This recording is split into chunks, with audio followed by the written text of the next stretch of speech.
Alors avant d'arriver au Garac, j'ai fait un BEP, Bac Pro et Garac BTS Mava. En 1993, je suis arrivé au Garac. J'ai présenté mon dossier comme tout le monde, journée porte ouverte. Et c'était à moi de me vendre auprès de la direction pour accepter mon dossier, puisque c'est une école privée. Et j'ai commencé en 93 jusqu'à 95, un parcours inoubliable. Preuve à l'appui, après 25 ans, j'attends voir où est le stand Garac et venir au salon d'automobile de cette année 2018 pour vous rencontrer tous. Donc mon passage était pour moi le tremplin vers le milieu professionnel, avec les outils, la méthode et la notion pour commencer à s'intégrer dans le milieu professionnel automobile, un moyen pour respecter les professionnels et que les professionnels nous respectent, m'accueillir pour que je puisse évoluer dans ce milieu. Alors, après mon diplôme du Garac, moi je suis d'origine libanaise, donc j'ai une double nationalité. J'ai été dans mon pays, au Liban. J'ai travaillé 1 an et demi, qui était un peu une année sabbatique en même temps professionnelle. Et j'ai travaillé chez Lancia Suzuki Maserati en tant qu'assistant responsable après-vente.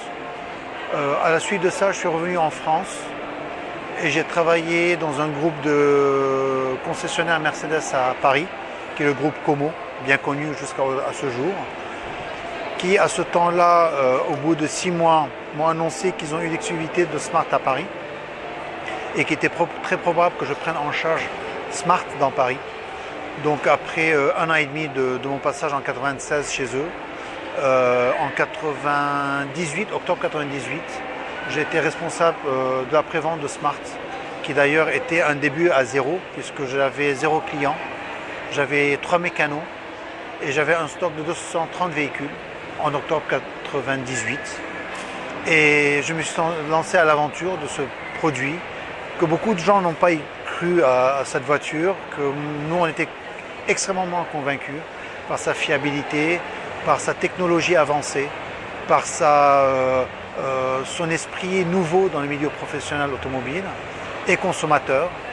Et je suis resté chez Smart Paris jusqu'en août 2010, à laquelle j'ai quitté après avoir été responsable de 7 concessions, Paris et région parisienne, avec une équipe de plus de 75 personnes, avec un total de 150 clients par jour.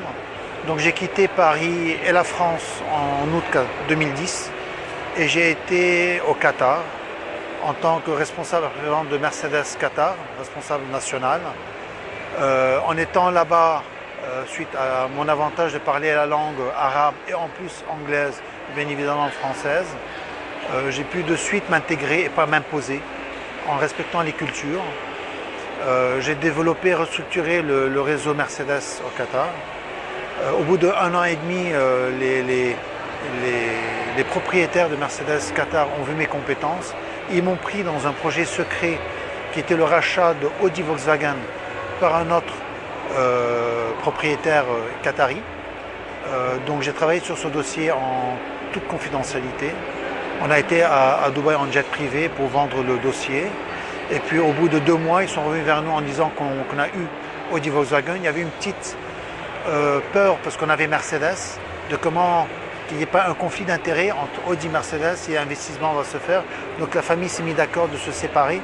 Donc il y avait la Sheikha qui avait Audi Volkswagen et son frère qui avait Mercedes, tout en respectant la vision et la politique de chaque marque qui est très importante et les normes de chaque marque, chaque identité et les investissements. Donc je suis rentré dans ce projet et j'ai tenu le développement de Audi Volkswagen au Qatar de zéro à nouveau, un peu comme Smart, de zéro. Il y avait un parc automobile, mais il n'y avait plus les ateliers, les techniciens, les outils, le stock. Donc j'ai dû commencer tout de zéro en montant le service après-vente, les pièces détachées, le body shop, c'est-à-dire la carrosserie, et le réseau informatique. Un atelier rapide de 18 ponts en espace de 4 mois. Ensuite, j'ai été vers le showroom, la salle d'exposition, rapidement pour 15 véhicules. Et au bout de 2 ans, j'avais monté un atelier de 22 000 mètres carrés avec 78 ponts qui fait de la carrosserie, le service, pièces détachées de 3500 mètres carrés, un parking souterrain climatisé parce qu'au Qatar c'est des températures jusqu'à 50 degrés, de 220 places de parking, showroom de 6300 mètres carrés où on pouvait mettre un total de 60 véhicules en Audi et Volkswagen avec toutes les normes allemandes en fourniture, en carrelage, en signalétique et au développement de Audi Volkswagen au Qatar. À la suite de ça, il y a eu la crise en 2016 du Qatar, la crise économique après la guerre en Syrie qui a énormément déstabilisé l'économie dans les pays du Golfe. À cela, j'ai eu l'appel d'un investisseur au Liban qui s'occupe de la restauration des véhicules, qui va d'un simple lavage quotidien jusqu'à le changement des couleurs, l'intérieur des véhicules. Donc il m'a demandé de venir lui faire un audit en consultant. J'ai été faire un audit, j'ai fait un rapport. Il m'a demandé d'appliquer le rapport en action. Donc je l'ai fait en espace de 4 mois, il m'a demandé de rester. Et c'est là où je suis revenu au Liban m'installer chez cet investisseur. Et aujourd'hui, on fait à peu près 30 000 véhicules par an qui vont d'un simple lavage jusqu'à la restauration. On s'occupe autant des véhicules neufs, en protection de carrosserie, en protection intérieure, que des véhicules d'un certain âge, on les restaure.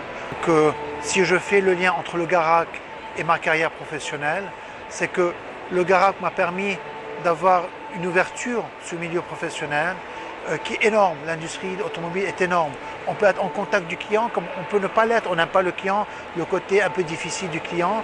On veut être dans le côté atelier, on peut le faire. On peut être en comptabilité, donc on n'a pas à se mêler de la technicité ou bien de la clientèle. On peut être dans la recherche, on peut être dans le développement, on peut être dans la rentabilité, on peut être dans la vision, on peut être dans le développement. Donc il y a tellement de filières. Le plus effectivement, c'est votre carrière. Et là, vous vous lancez dans la réussite, comme chacun, je crois, est en train de faire. Et j'en suis sûr qu'il y a beaucoup d'opportunités encore dans l'avenir avec l'arrivée des véhicules électriques, dans les voitures à transport aérien, des mini-drones, on va monter dedans et aller, ou bien traverser des mers et des océans. Donc je crois que l'avenir de l'automobile est encore très très loin, il est divers. Et puis il y a de la place pour tout le monde, ne vous inquiétez pas. Apprenez bien l'anglais. Ayez l'esprit ouvert, ne regardez pas juste le magasin à côté de vous, voyez l'Union européenne.